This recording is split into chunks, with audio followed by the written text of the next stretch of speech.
Bismillahirrahmanirrahim. Assalamualaikum warahmatullahi wabarakatuh. Perkenalkan, nama saya Dita Mulyana Ramadhani, SPD MPD.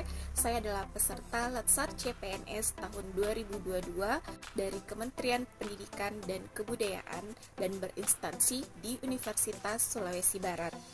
Kali ini adalah tugas Latsar CPNS saya yang ke-12 dengan tema Aku, Smart ASN, Instansiku, dan bidang tugasku. Nah, sekarang mari kita membahas poin yang pertama, yaitu tentang aku.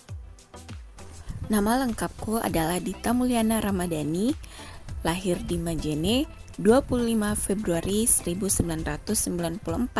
Nama orang tua, Bapak adalah almarhum Herianto Sen SMHK dan Ibu Masturi SPD SD.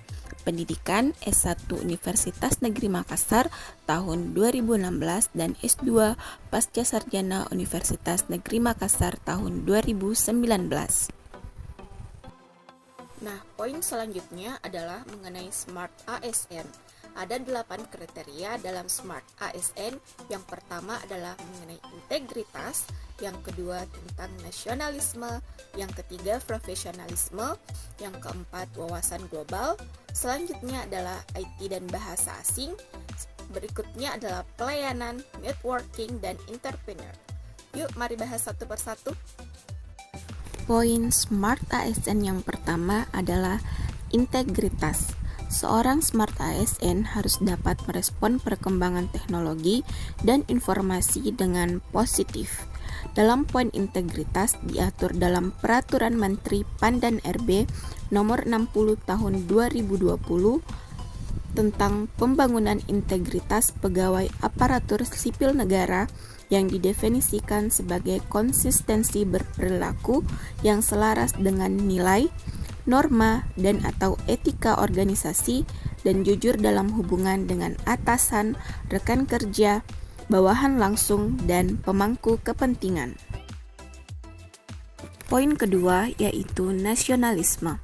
Seorang ASN harus berjiwa nasionalisme berlandaskan Pancasila sebagai sebuah pandangan atau paham kecintaan masyarakat Indonesia terhadap bangsa dan tanah air. Poin yang ketiga adalah profesionalisme. Profesionalisme adalah tingkah laku seseorang untuk menunjukkan itikat dan jiwa kompetensi dalam bekerja semaksimal mungkin. Poin keempat adalah wawasan global. Dengan wawasan global, diharapkan seorang ASN dapat membangun pola pikir yang adaptif serta mendukung fleksibilitas dan inovasi. Poin kelima adalah kemampuan menggunakan IT dan berbahasa asing. Seorang ASN harus menguasai teknologi, karena teknologi kian berkembang dan harus dimanfaatkan seorang ASN dalam mengemban tugas. Dan juga seorang ASN diharapkan dapat sekurang-kurangnya memahami dan menguasai bahasa Inggris dan bahasa asing lain sebagai nilai tambah. Poin yang keenam adalah hospitality atau keramahan. ASN sebagai pelayan publik harus ramah dan memiliki sifat yang baik hati, menarik budi bahasanya, manis tutur kata dan sikapnya untuk memberikan pelayanan prima kepada masyarakat.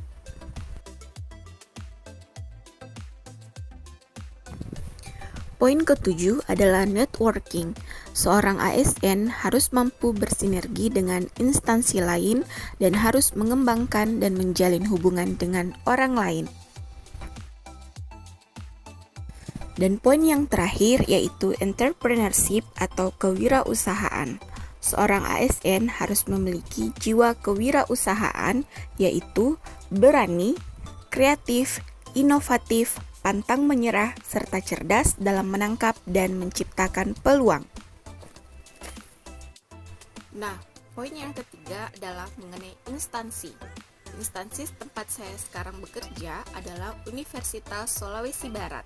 Yuk, mari kita bahas tentang Universitas Sulawesi Barat.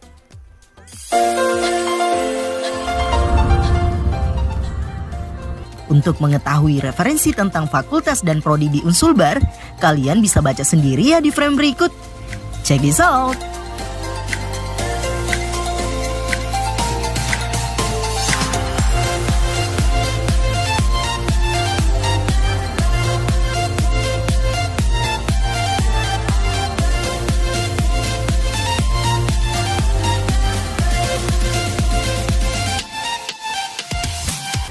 Universitas Sulawesi Barat merupakan salah satu universitas negeri ternama di Provinsi Sulawesi Barat.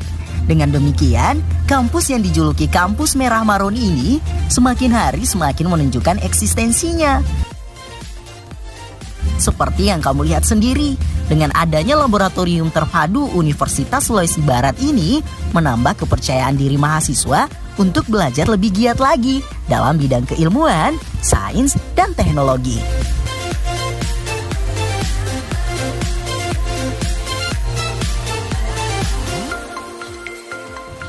Selain itu, terlihat bangunan baru yang berdiri kokoh dari Fakultas Kesehatan yang seolah mengabulkan keinginan mahasiswa dalam proses pembelajaran yang berintegritas tinggi dengan fasilitas yang memadai sesuai dengan kebutuhan peralatan di bidang kesehatan, menunjukkan bahwa Kampus Merah Marun ini siap melahirkan sumber daya manusia yang mumpuni dalam bidang kesehatan.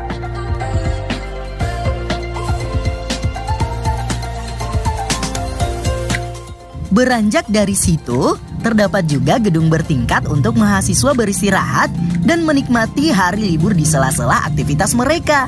Ya, Gedung Rusunawa Unsulbar dengan fasilitas yang sangat memadai di laboratorium kontainer. Laboratorium yang dikhususkan untuk mahasiswa yang sedang melaksanakan kegiatan pembelajaran elektronik ini dengan tujuan menambah wawasan informasi, komunikasi, dan ilmu ekosistem global. Tidak hanya itu, pembangunan sarana dan prasarana kampus Universitas Sulawesi Barat sampai saat ini masih dilakukan. Salah satu gedung baru yang digadang-gadang menjadi salah satu gedung kebanggaan kampus Merah Marun ini dengan mengusung tema bangunan kembar. Tidak berhenti dari situ, bukan Unsulbar namanya jika tidak memberikan sesuatu yang baru. Kehadiran greenhouse dari Fakultas Pertanian yang tentunya dengan wajah baru, kerjasama antara bidang perkebunan dan ilmu biologi dalam menciptakan rumah kebunan indah dipandang. Lanjut dari itu, salah satu kejutan besar dari Kampus Merah Marun adalah perkembangan kemajuan sarana transportasinya yang telah disiapkan juga oleh Fakultas Fafetkan yang digadang-gadang sebagai kapal multifungsi dalam menambah wawasan di bidang kelautan. Ayo kuliah di Universitas Sulawesi Barat.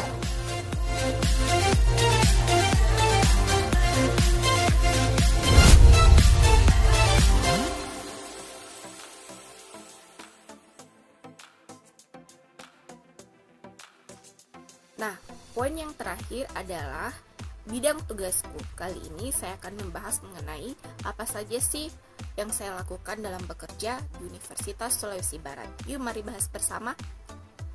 Pada tahun 2021 saya mendaftar CPNS di Universitas Sulawesi Barat, kemudian dilantik pada tanggal 30 Mei 2022. Akhirnya tahun ini impian saya resmi terwujud untuk menjadi bagian dari Unsulbar pada Prodi Pendidikan Bahasa dan Sastra Indonesia. Namun pada saat ini Prodi Pendidikan Bahasa dan Sastra Indonesia belum resmi dibentuk, sehingga mata kuliah Pendidikan Bahasa dan Sastra Indonesia masih menjadi mata kuliah dasar umum bagi semua jurusan. Sehingga saat ini saya ditempatkan di Prodi Pendidikan Bahasa Inggris untuk mengajar mata kuliah Pendidikan Bahasa dan Sastra Indonesia. Pada saat mengajar, biasanya saya menggunakan Google Classroom ataupun Google Meet untuk mengajar mahasiswa pada mata kuliah Pendidikan Bahasa dan Sastra Indonesia. Nah, itulah tadi pembahasan mengenai aku, Smart ASN, instansi, dan bidang tugasku. Sekian dulu, cukup sampai di sini. Wabillahi taufiq wal hidayah. Assalamualaikum warahmatullahi wabarakatuh. Sampai jumpa di pembahasan kita berikutnya.